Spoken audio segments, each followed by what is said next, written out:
overall data management. So just looking at the numbers, on any year, we are working on capital projects ranging from, in total from 600 to 700 million, and overseeing over 66 million gross square footage of buildings. And we directly manage a little more than 5 million gross square footage. And in 2020, minority business enterprises and women-owned business enterprises received nearly 40.5 million in construction and design related services. And we are going to talk more about how you can place yourself in terms of competing and working with us on future projects. In terms of the project types, it's all over the map, with the higher ed buildings taking a huge share of our project portfolio. And then, of course, there's public safety, health and human services, courts, and buildings on energy and environment.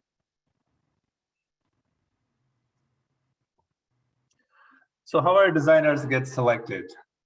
So we primarily cater to our user agencies from a whole range of secretariats.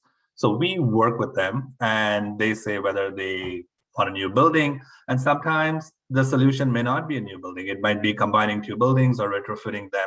And that's where we provide strategic advice. And then together with the user agencies, we craft a public notice.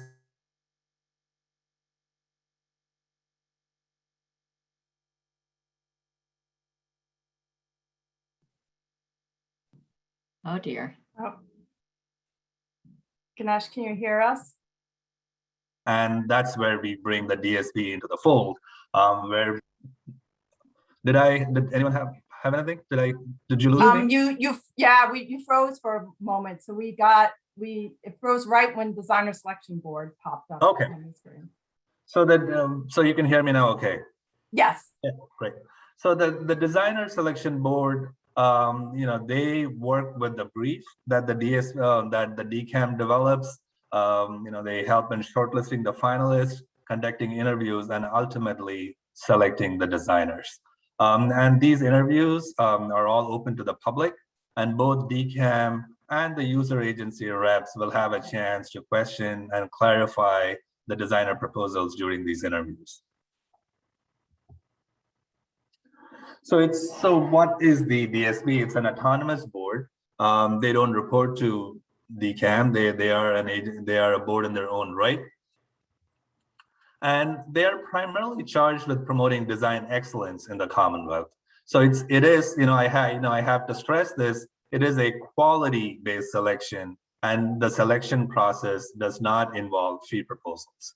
And the fees are eventually negotiated later by DCAM and sometimes with the user agency, but the fees do not factor in the selection process. And we moved to a statewide platform. My colleague Bill will talk more about it during the Q&A.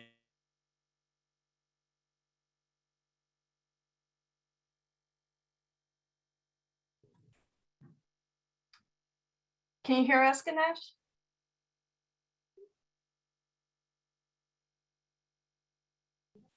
Oh dear, keeps happening. Yeah. It's called the auto scene, and it's the.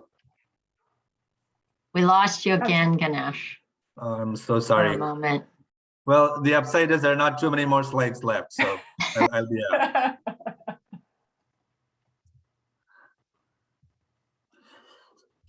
So in terms of the opportunities for smaller firms, right? So there are opportunities to be a sub-consultant for a large projects, and those are typically headed by a large firm with a track history of successful projects. And you can be a house doctor for a on-call service. So it can be directly through DCAM, or our user agencies sometimes they require their own house doctors.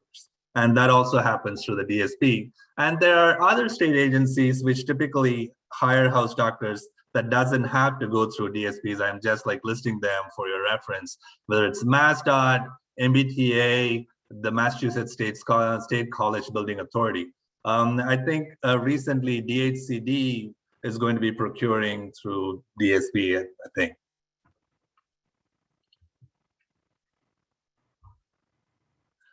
So what do you get from AutoScene? So it's like a comprehensive listing of public notices. It has firm reports that's like more like a summary of the firms, the services they offer, evaluation and references. And in general, it's a content management system for all the designers who wish to work for the Commonwealth. So once you register into the AutoScene, you'll have an opportunity to do an elevator pitch for your firm. So you can add a few projects, you can have a general blurb, but in addition to this, you can apply for projects separately, but it's like a homepage, if you will, for your firm, if you're interested in being part of the system. And for firms that would like to search for public notices, the database is pretty user-friendly, and you can search for it in terms of the deadlines, in terms of the notice date, and in terms of the prime service that's required, and the agency. And say if you received a call from a professional contact who's working for a community college who says that they are looking for designers, all you have to do is go into the AutoScene, log in, and like put in that university or the community college name, and you'll see the project that's in the pipeline. And the designers are evaluated, and these evaluations are public. And at the same time, the references are public as well. And most documents are saved 1 to 6 years, will be available from the simple search. And that's kind of the 2-minute blitz presentation of the AutoScene, and we can have more questions later. And with this, I would like to open it up with the rest. Thank you.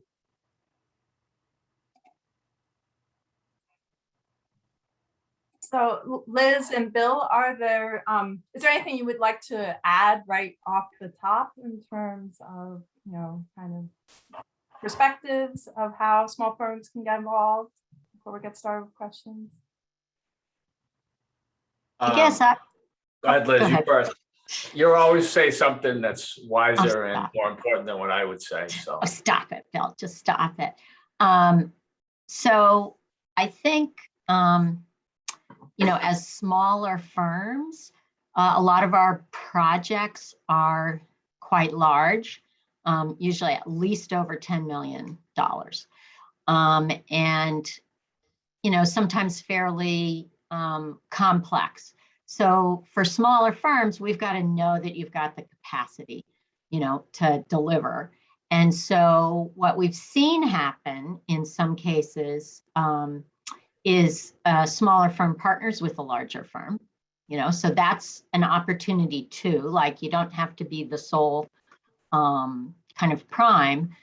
And this AutoScene system and the access that you have to the folks that are working in the system, winning the awards, and the information about the projects can give you a window into like who we work with, and so you can get an idea who you might reach out to.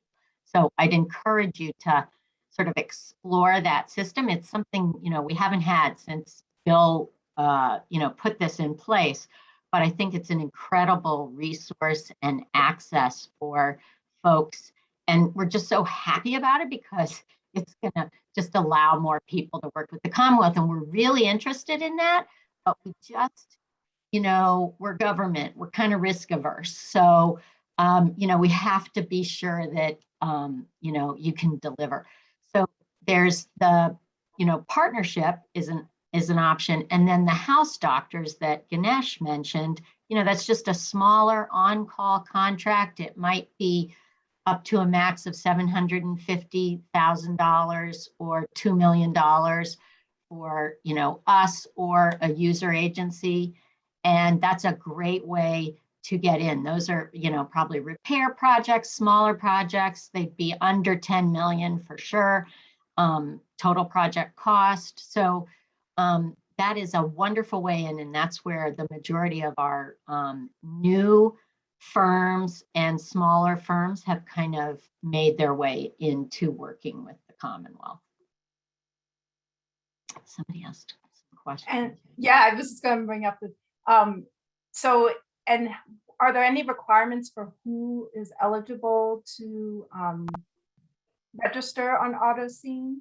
Can it be firms of any size? Do you have to be a minimum size? That's a good question. I think, Bill, you might be the best Yeah, to answer that. Yep. Yeah, I can just show quickly. No, there's no limitations on size. There's certain statutory limitations. What we tried to do with AutoScene, it gave us an excuse to go back of all of our processes. We got legislation to raise the threshold. Carol and Liz and the municipalities were a big part of that. So now one way to get experience is you can work for cities and towns. You can effectively do up to a $30,000 design or design related services contract with any public agency without going through designer selection. So if you have ongoing relationships with a town, for example, or an agency, they can hire you for anything below 30,000 effectively.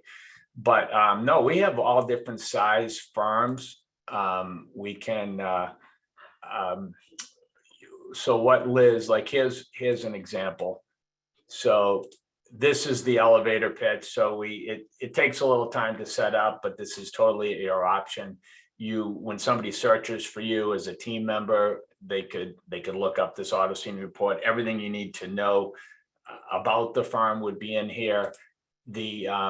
There are statutory requirements if you want to act as a prime. If you want to act as a sub-consultant, you just have to have the appropriate licenses or experience. But if you want to act as a prime, there's a test where you have to have a majority of your ownership or a majority of your board of directors and your CEO to be licensed in Massachusetts. If you're going to act as a engineer or architectural prime.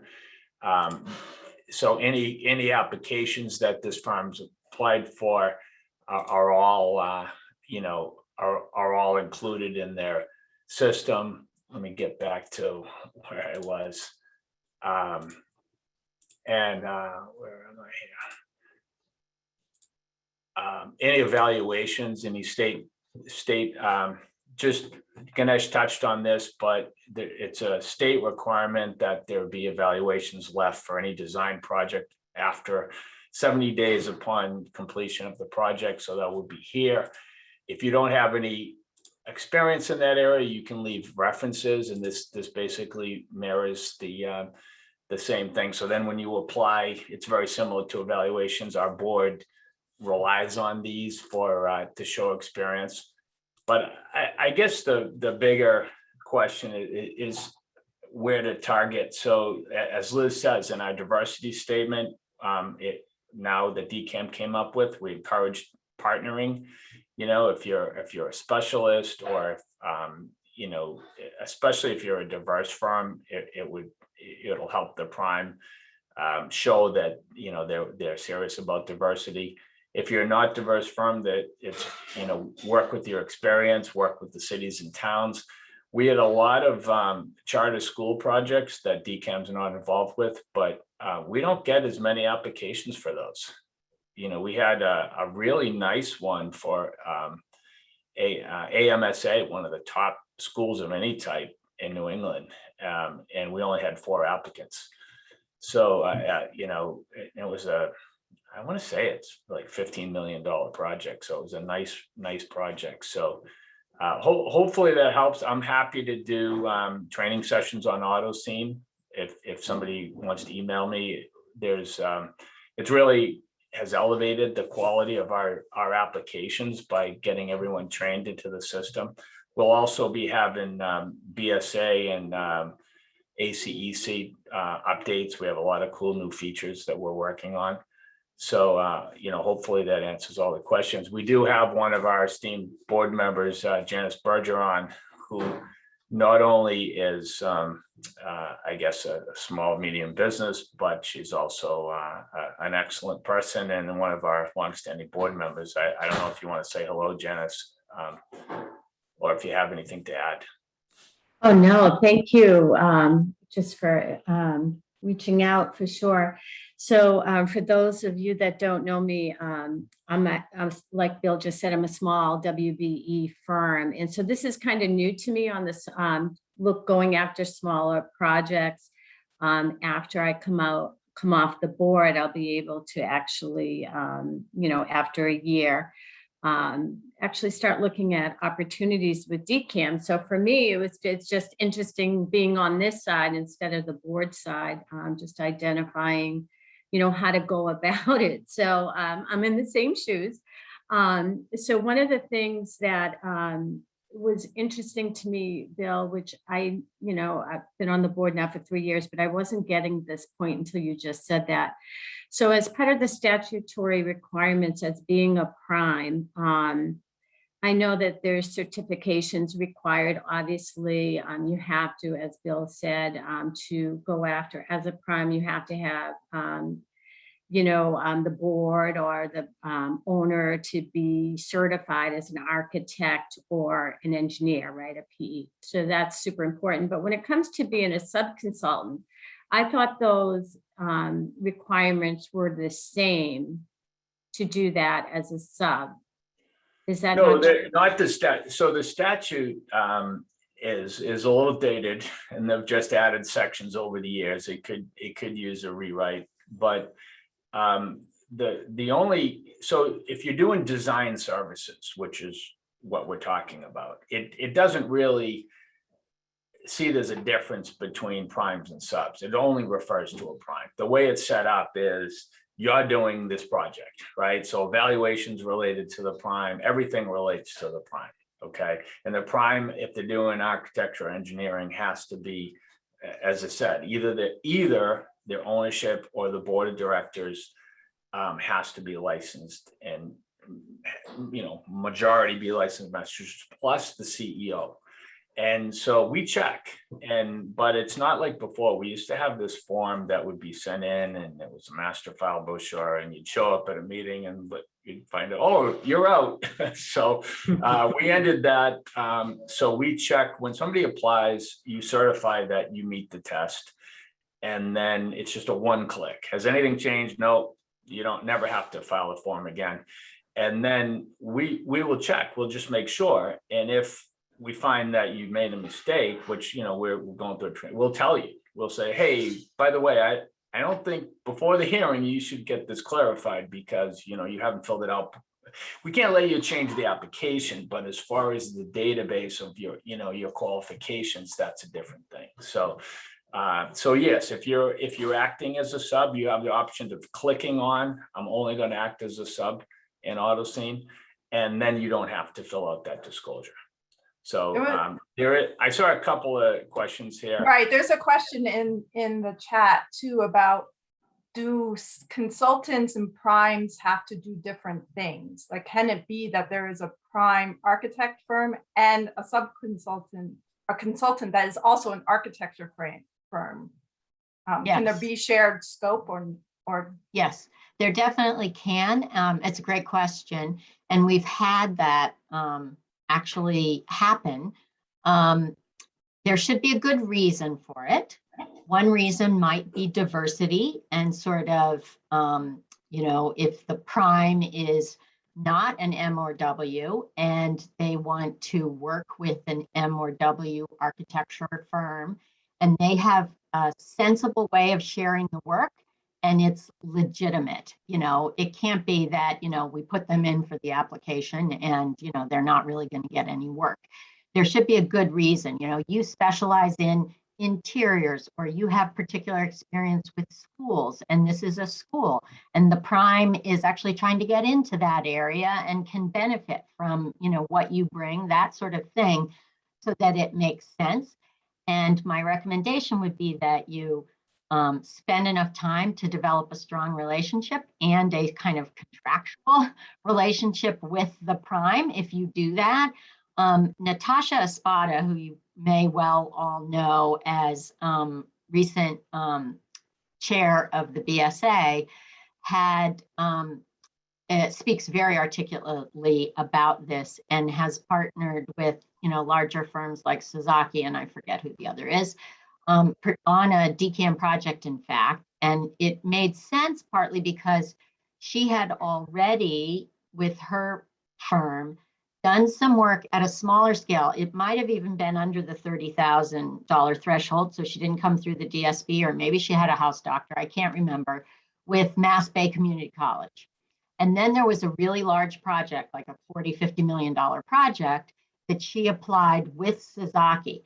She says she spent like a year talking to them about what their relationship was going to be. And, they're respecting her and it's going really well, but she really worked at it. So, it's something I would suggest being, really planful and cautious about, but it can work as well.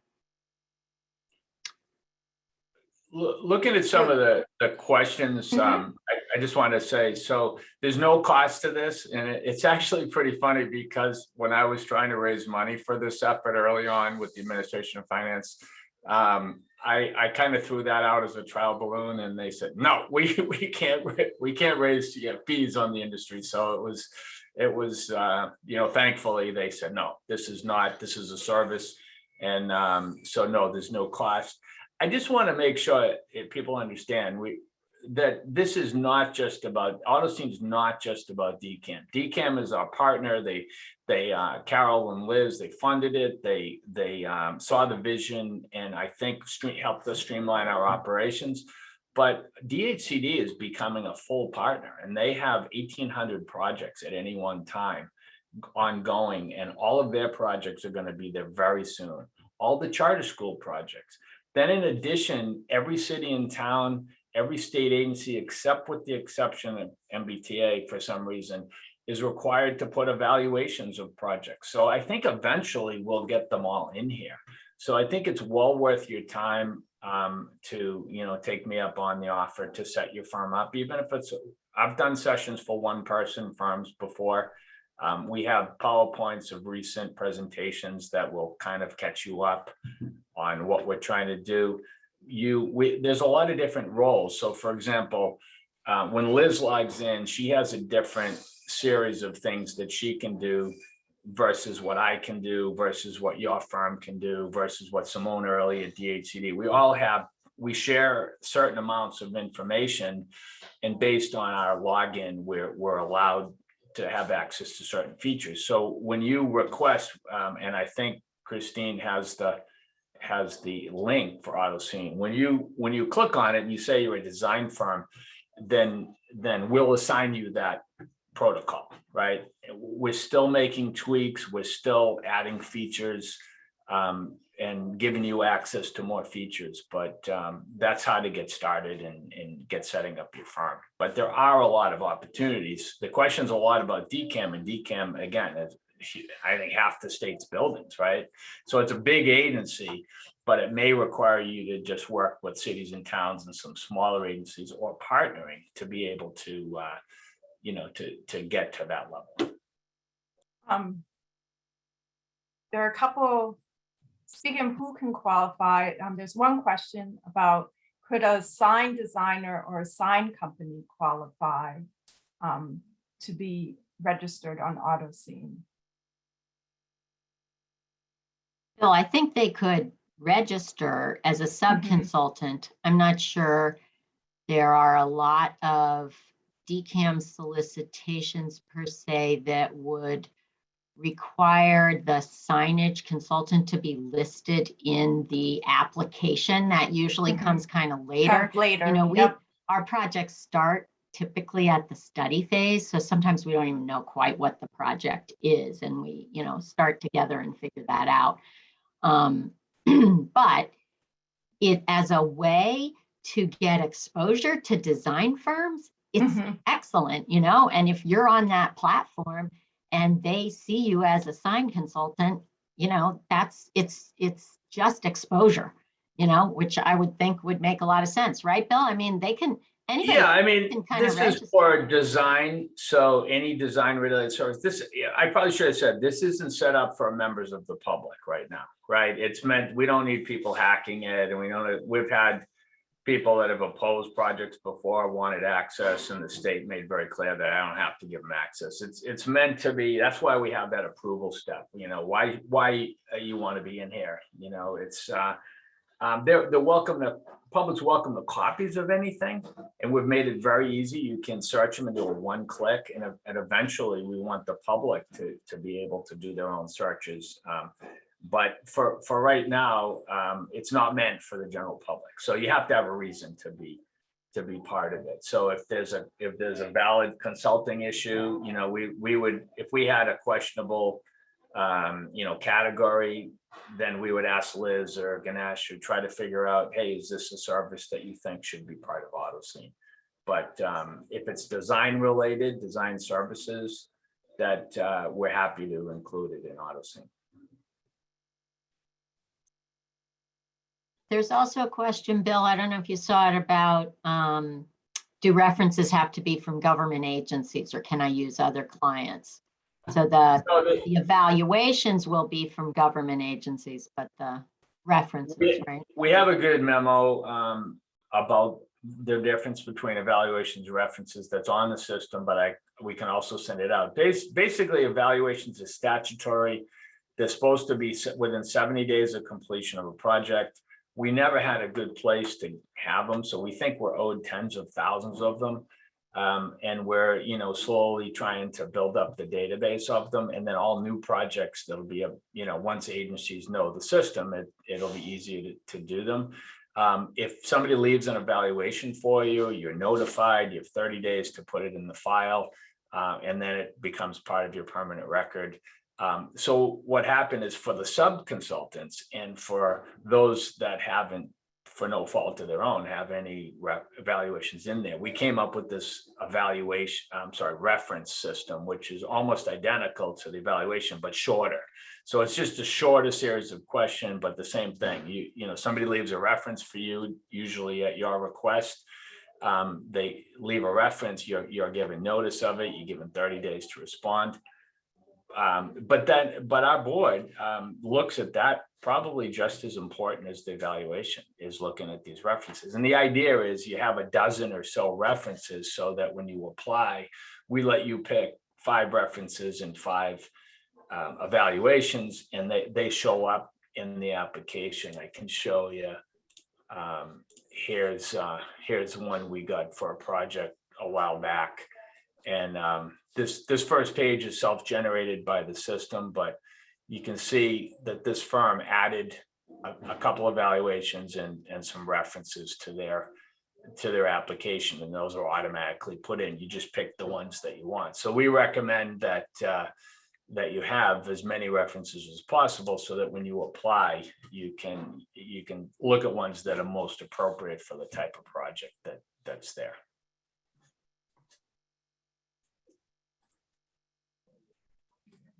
There's another question from a firm that did a lot of work with DCAM years ago, but they haven't been awarded anything recently.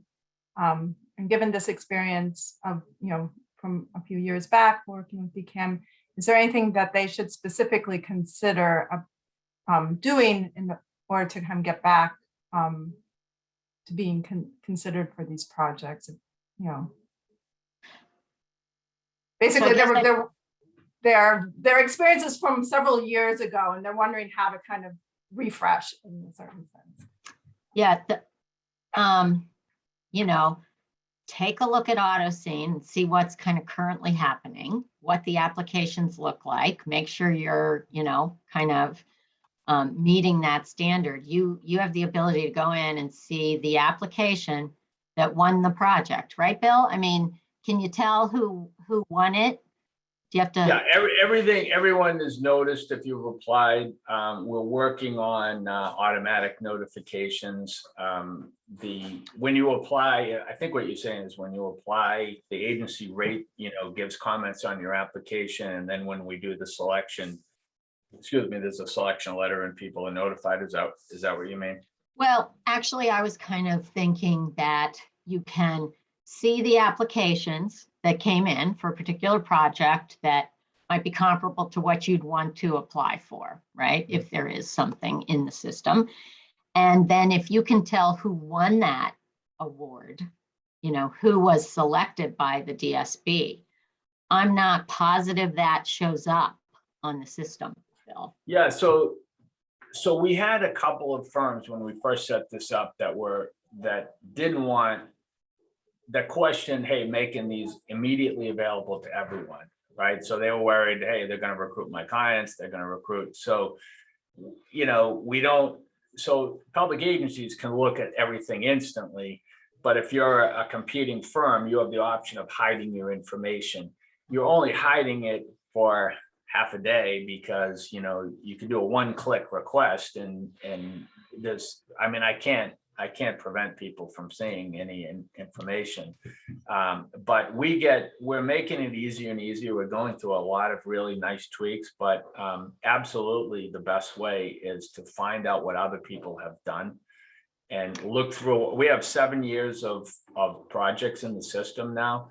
And even though we might not have all the applications connected to it yet, it's going to take some time.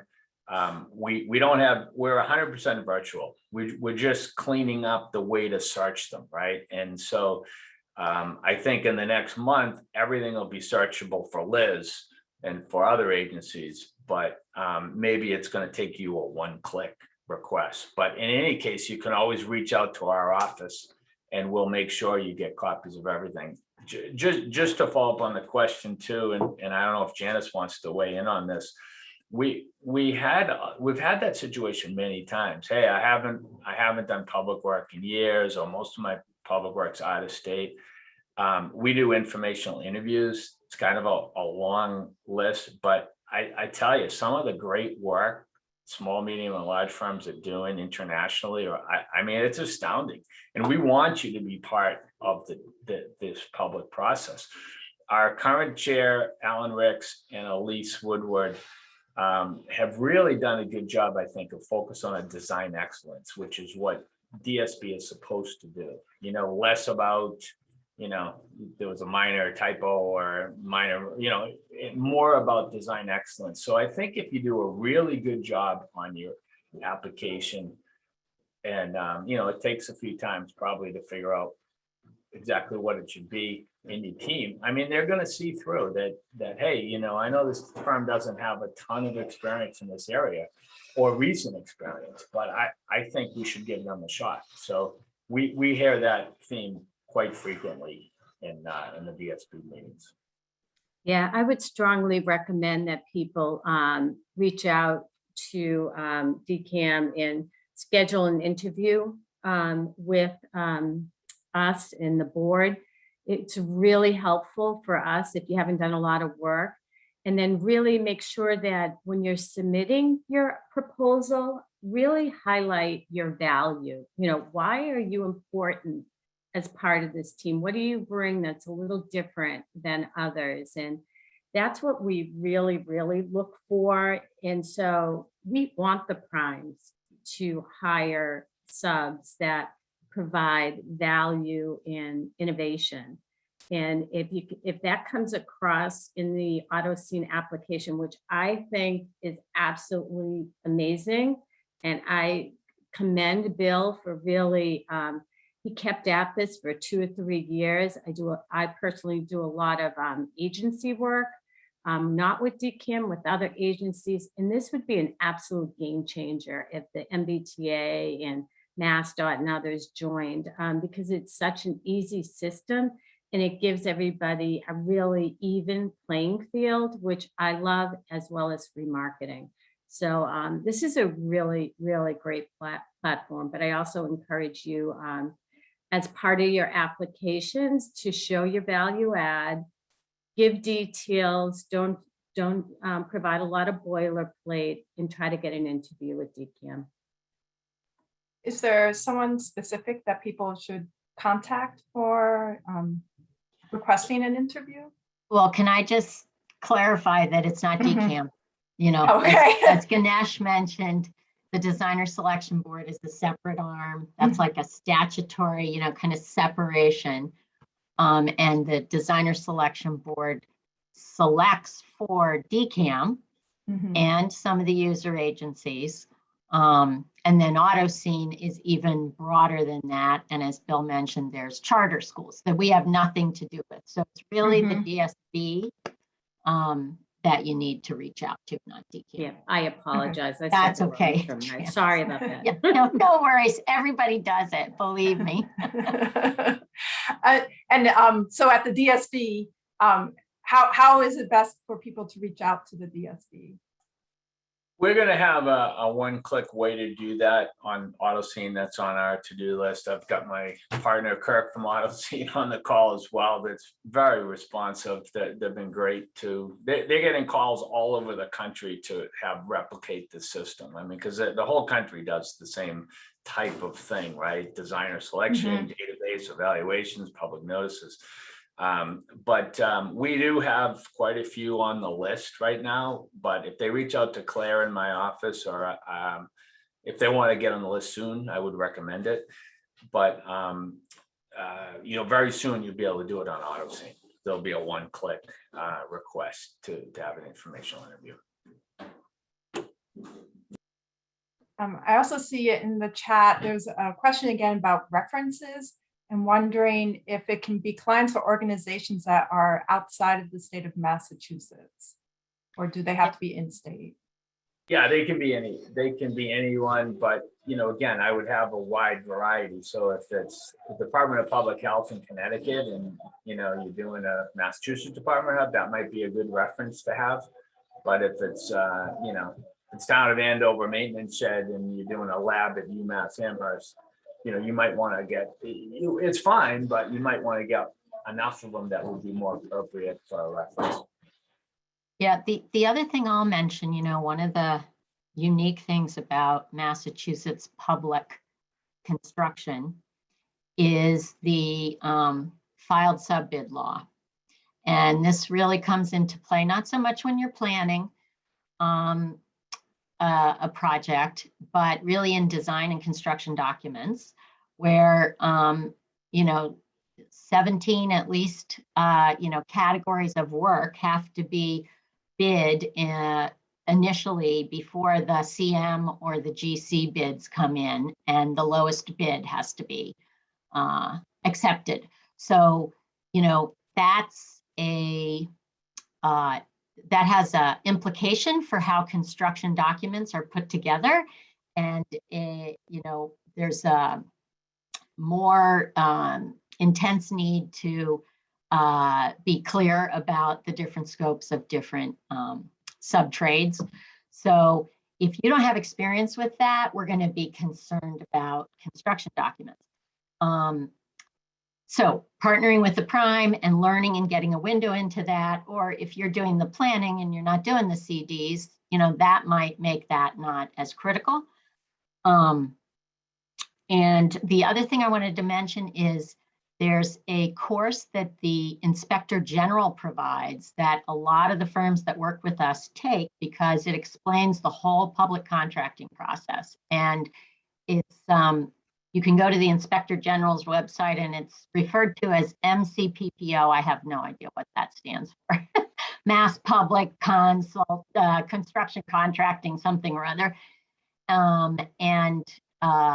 You might consider doing that. There is a cost for that, but it does give you a window into some of those issues. And the last thing I'll mention is, ethics are a big thing in working with government. And as a consultant for us, you have the same requirements of meeting the state ethics law as state employees do. So kind of understanding that role that you play is important.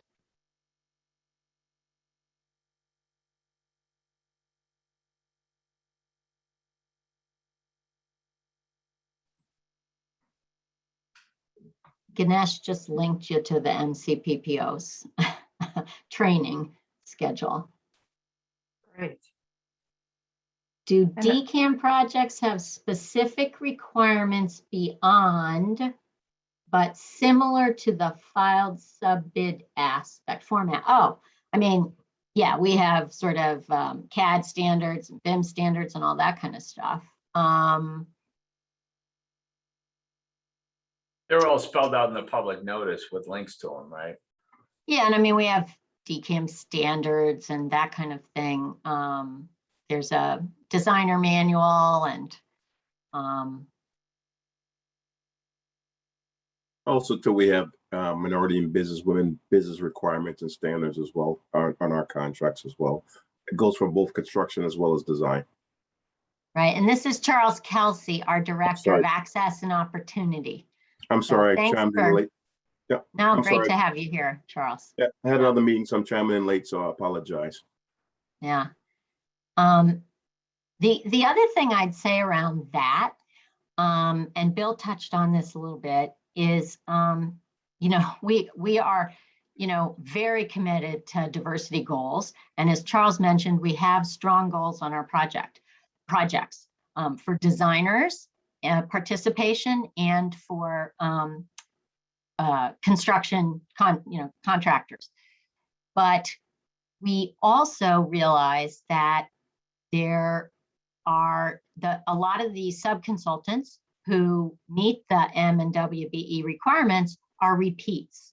They've done the work, and so we are very interested in expanding that pool and realize that a small firm may be eligible, but you're worried about the paperwork and how hard it's going to be to get M or WBE certification. Check out the new Supplier Diversity Office, which has become its whole own agency now. It used to be part of our procurement arm, Office of OSD. What does that stand for, Charles? Office of Supplier Diversity? No, OSD, Operational Services Division. That's the Operational Services procurement Division. arm of the Commonwealth. Yep. SDO, same SDO. acronym, different meaning, is Supplier Diversity Office. They have just amped themselves up. They've doubled their staff. There are about 27 people. They're doing a ton of outreach. We're partnering with them. They're really trying to make a difference. The Commonwealth is in an excellent position to really improve the diversity in this industry that needs a lot of improvement in it. So we're committed to that, looking for ideas from anyone on how to do that, and just opening ourselves up to more firms, smaller firms is a good way to start on that. So yeah, in addition to what Liz said, thank you, Liz. Expand, and even from the administration standpoint, how you make up your team, we're also looking at that as well. So as the designers get together, we'll look at their staffing needs, and hopefully we try to incorporate more minorities and women individuals working within the team itself. Great. right, you And don't I saw- even. Oh, sorry. Oh, sorry. I was just going to mention that Ganesh just put in the chat a link for where you can. It's an interactive tool to see how your business might qualify for some of these SDO certifications. Go ahead, That's Liz. great. Sorry. Well, they reduced the paperwork to get certified, I will note, but also one of the other ways for design applications that we've added in this, it's called referred to as the diversity focus statement. And we asked the firms to explain how they handle diversity in their own firm. What's their commitment to diversity? I mean, we want to understand that. So you may not be an M or W, but you are trying to build your, your pipeline and your succession, and you, welcome diverse staff. That you're working hard at that, and how you put your team together. So, either the prime or the subs, meeting some of the diversity goals, and why that's valuable, why you think it's important. We want to hear all that. It's not just about the numbers, it's about the substance, quality, and kind of meaning of being a diverse team and what the value of diversity is. So. I'll just add one more thing to the diversity statement. The project managers, the board, they read like hundreds of applications in a year. So it's very easy to read through the boilerplate. So it's the firms that truly genuinely make the effort, they really stand apart in these, when they talk about themselves. So just caution against any boilerplate, just information. And anything specific would definitely help you in making your application stronger. So I see a question from Bill Fleming about environmental experience graphic design. And I would say that, again, kind of similar to the signage question initially, that might not be in the initial application, but it may well be a discipline that's added during sort of construction documents, or maybe even in planning. I mean, depending on the project. However, a lot of environmental graphics and horizontal work, DCAM is only vertical construction for the most part. So sometimes we have landscape design as part of a project, but most of the parks work is with, for the state is DCR, Department of Conservation and Recreation. And they do need to use the designer selection board. They can do for vertical construction, and they can do projects up to $5 million. They have to seek delegation from us, but they do that regularly. So they have smaller projects, and they go through the DSB and get house doctors to do those kind of projects. So that's a great opportunity there. And but for their horizontal work, so if it's part of a park project, I don't think it would be through this process, this designer selection board. But again, as this auto scene, visible system takes hold, having yourself on there, I would hope it's a place where folks go to find the kind of design services that you guys all offer. And, it's just sort of an advertising platform almost, although it's not meant to be advertising, right? But, it's just. But we think, we hope that as people build up, we have hundreds of firms, prime and subs there now. We think as people are using it to put their teams together, their, agencies for smaller projects. And as we continue to roll this out statewide, I think you're going to see that more. Hey, I need an architectural firm in Newton, and let me look at. So we're adding all kinds of filtering. So you could, we're even thinking of adding SF 330 to kind of filter even at a lower level. So like we can do like women-owned farms, we can do architectural firms, but we can't do structural engineering. We can do engineering. So we're getting so where we can filter it for that purpose, that it becomes a very good search tool.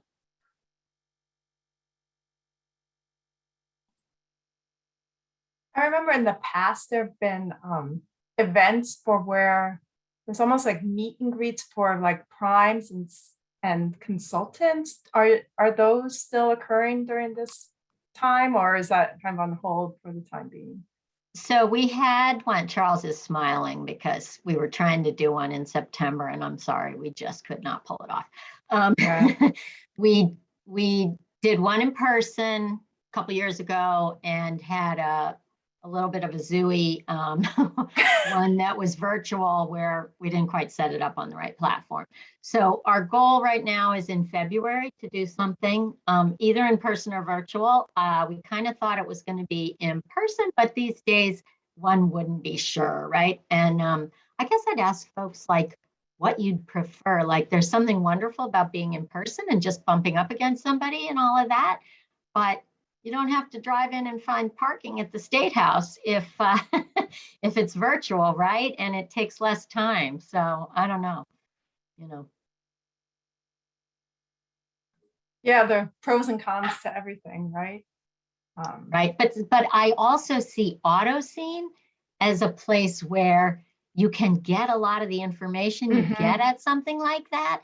And then it allows you to maybe reach out individually to a firm. And so supplementing that, I think we can kind of build on it all. It just takes a lot of effort to pull off these events. So, that's like the issue. Yeah. I mean, I think they can work both ways, right? And pros and cons to each, virtual or in person. I just want to say we have events and they're virtual. Our public meetings are virtual every 2 weeks. We have BSA, ACEC, SMPS, AGC, CMAA. We do a lot of training for auto scene and making sure firms are set up right. And as Janice can probably attest, the quality of our applications have just gone through the roof. You know, as we do more training sessions, as people see what others have done, the ideas really flow. And so and that's really where you stand out if you don't have the experience. So, you know, we will have more events, you know, virtual events very soon, once we figure out all these tweaks and we get everyone on board. But that partnership event sounds like that was great when we had it, but we had, what do we have, 200 people, Charles, at the last one, so it was a lot to manage. We need a newer platform to do that one that big. The ones I do are usually about 100 with BSA and ACEC.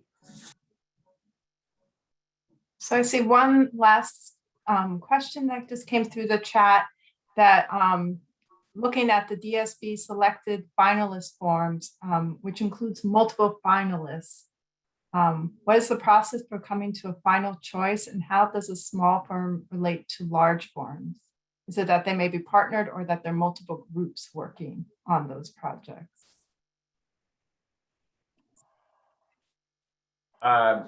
So what happens is there's a public notice circulated by DCAM, and sometimes it's for benefit of another agency they're helping. Some of it's directly jurisdictional. You know, Liz can comment on that. It's circulated. We all put efforts in. It goes into AutoScene actually before the central register, and so you notice right off the bat, and it has a team set up in it. Right. We used to get a lot of errors. We used to get as many as 15% errors. We basically eliminated that with AutoScene.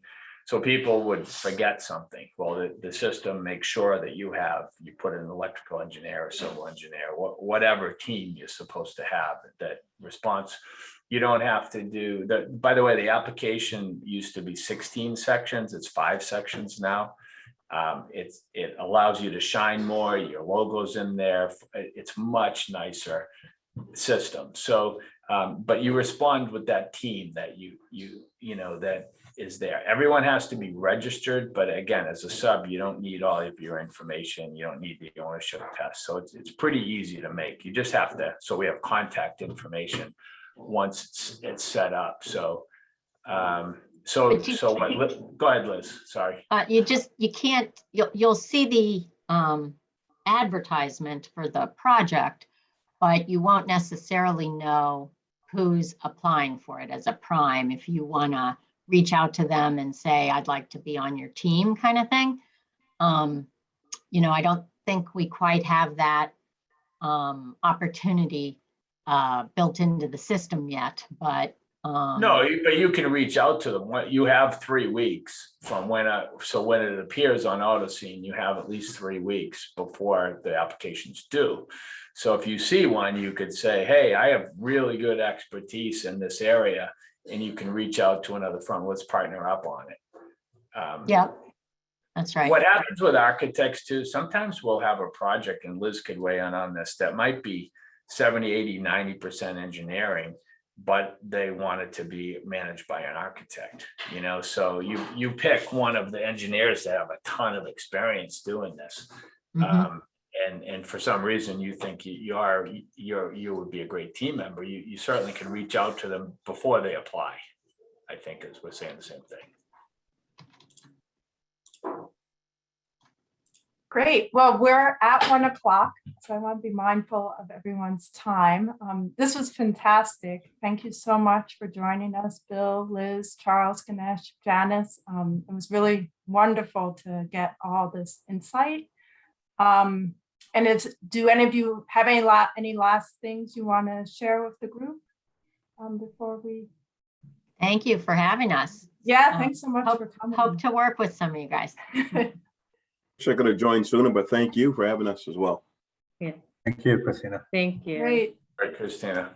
Great. Well, thank you so much to all our panelists, and thank you to everyone for joining us today. See you next month. Okay, bye. Bye-bye.